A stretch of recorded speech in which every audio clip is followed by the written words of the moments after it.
Hello guys, today we present you with some exclusive content from our end, the Intel Hades Canyon.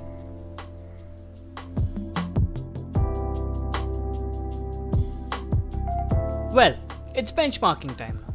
Let me warn you, things are going to get really hot in here. The scores are finally here. On 3D Mark Firestrike, we get an impressive 8K score. On Skydiver, we get around 25 to 26K score. On TimeSpy, we managed to get around 3102 points. On Cinebench, we get an impressive 851 points. Remember, also the i7-4770K 2 years down the line or 3 years down the line, as much as I remember, used to score around 950 points on Cinebench. As point of graphics point of view, we get around 150 average frames per second. On Geekbench, we managed to score around again 5k points. The most impressive was CSGO according to me, which managed to score around 250 frames per second on Ultra 1080p. Yes, my boys.